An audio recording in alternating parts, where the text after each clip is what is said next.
Hey you guys, welcome back to my channel. If you're new here, my name is Jessica and I created Delta by J.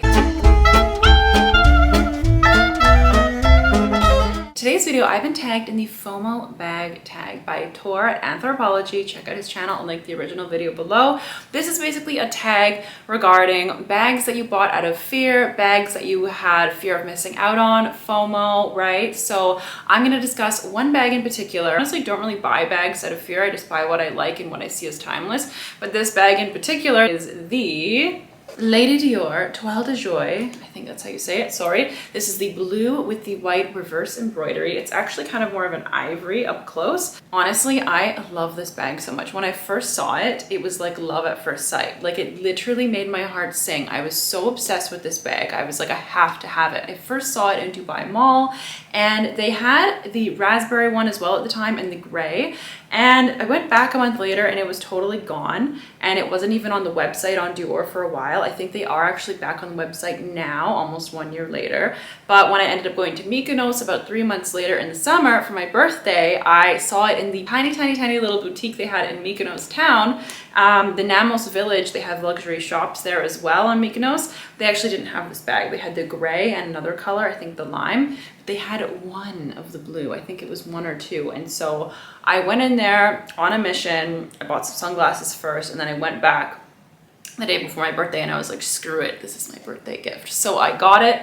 Honestly, it was not a bad price because I bought it in Europe. So I bought it for 3,800 euros. I think I got 250 euro back from customs. So I think I paid about like, it ended up being 34.50 or 35.50. Honestly, I just loved this print so much. I know this is a classic Dior print, but Dior kind of likes to change it with a vibe with a lot of the Lady Diors. They had the leopard line. They have obviously the leather ones, which are very classic, but they do change these seasonally. So I was kind of worried, what if they're not going to do the Lady Dior in the embroidered Toile de Joie again next season, but they are still doing them. So, you know, at the time I bought this not thinking this is going to be a investment bag. I was kind of just like, I love this so much and I really don't care if it's something that looks seasonal, like it's from summer 2021. I literally didn't care. I buy bags hoping that they'll be timeless, but in this sense I bought it because I think it's a piece of art and I adore the attention to detail. I adore the details. It is heavy, it is beautiful. I love the champagne hardware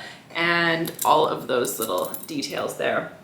Really gorgeous bag. Honestly, you can wear it with the strap, as I will show you in some little cutouts here. You can wear it just, you know, on the crook of the arm. You can even take the strap off very easily, and you can also reverse the strap if you want to have even more of a logo flex. So I guess this is a bag I bought out of fear of missing out because I really already saw it was selling out quickly when it first came out and I didn't want to miss out on it. But I have zero regrets, and I mean the fact that they're still making them this year is awesome. I have the book totes as well in the Toile de Joie print, and I haven't actually noticed any saddlebags being done in the Toile de Joie. Maybe correct me if I'm wrong, but I haven't noticed any. They also haven't done the caro in the Toile de Joie. The caro is just behind me here. I have the macro canage, more puffy version, but I haven't seen that bag done in this print. So I just think this is such a beautiful print. I know that some of Dior's ready to wear is in this print. The shoes as well, the D-way slides, they have it. The hardware is, I don't know if you can tell, but it is definitely showing signs of wear. It does scratch very easily. I noticed this within even just 2 weeks of having the bag because as you walk, these things like really jingle. And one of my viewers actually pointed out that I should switch the clip here, because I originally had it here, over to this side to prevent it from rubbing even more. So thank you to the person who gave me that tip. I really appreciate it. I have since done that, obviously. But overall, I just really love this bag. And I think the price may or may not have gone up now. I'll put the current retail price of it now.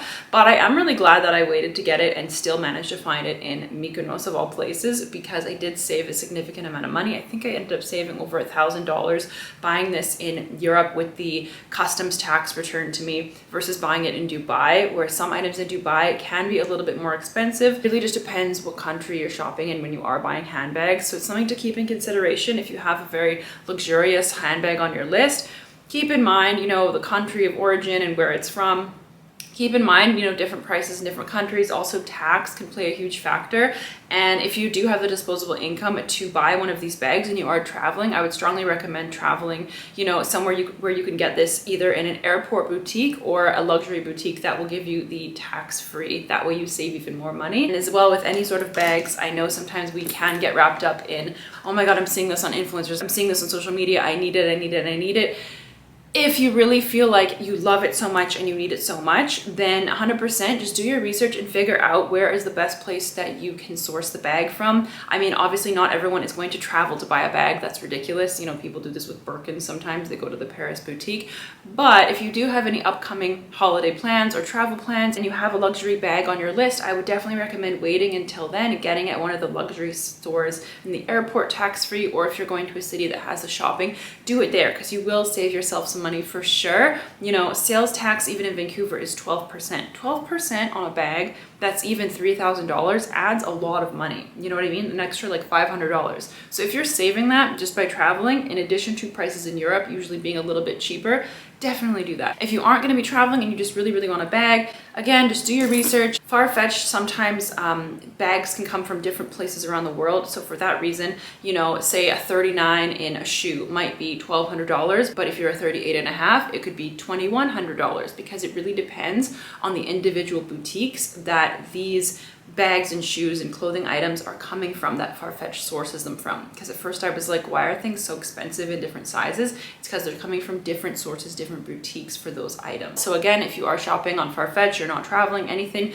just be mindful of the retail price versus the price they're charging so you don't get overcharged. But do keep in mind as well, they often do 15% off and some luxury brands are included in that as well. So keep your eyes peeled if you are dead set on a bag, and just really think about, am I gonna love this bag in 5 years? Is this something that aligns with my lifestyle? And, you know, is it going to match what I wear? Honestly, this is quite a printed bag, but I find it for my attire, usually what I'm wearing, I don't know if I would pair these two together. I mean, I kind of could. It's kind of like print mixing, but this honestly just matches with so many things. I have some beautiful like white outfits, neutral outfits, and honestly, this is much more wearable than I anticipated. So I'm very happy with this bag. I think it is so beautiful. It is such a fun pop of pattern. I absolutely adore the attention to detail, the engraving, all of like the little whimsical animals. I love it so much. And then it does have the feet on the bottom as well. That way, you know, if you are putting it on a table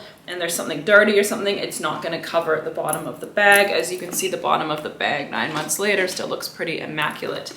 And what I do love about this bag is it has this pocket right here, and you can just slide your hand in easily. You know, if you're traveling, put your passport in there, and then it does have the little flap, it just opens, and then there is also just a little zipper pocket inside here as well. But I do like how the zipper is on the inside of the bag and not on the outside, because that way if you have your nails done, as many of us like to do, you're not going to be worrying about ruining your nails with the zipper. You just kind of slide your hand in, quick and easy access. Although because the flap does kind of leave a gap here, I wouldn't recommend putting any cash in this compartment here because it is just going to be in the open. So if you're putting any sensitive, you know, cash, cards, wallet, anything, I'd recommend putting it on the inside of the bag, zipped up, and that way it is more secure. So that's just a little tip I have learned from having this bag. But honestly, I adore this so much.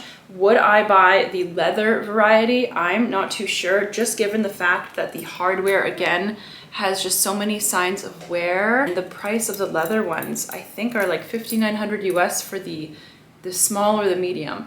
And that's about 7,000 Canadian. So that's a lot. I mean, quite similar to some Chanel now, a little bit cheaper than Chanel. I just love how this is such an art piece and so much less common. I haven't seen a single person with this bag, although again, they are available online. So yeah, I guess that's my one bag. That was my like fear of missing out bag, my FOMO bag. I just honestly fell in love with it so much. I didn't buy it anticipating a price increase, hoping it would be like a super resellable bag. I'm sure it could be, but I don't plan on ever selling this. I love this so much, and it's just a really great size. Again, sorry, this is the medium Lady Dior embroidered, and I love it so much. I think if I were to get another Lady Dior, I think I really like either like the patent black or the matte black. I think those are just really like boss lady cool.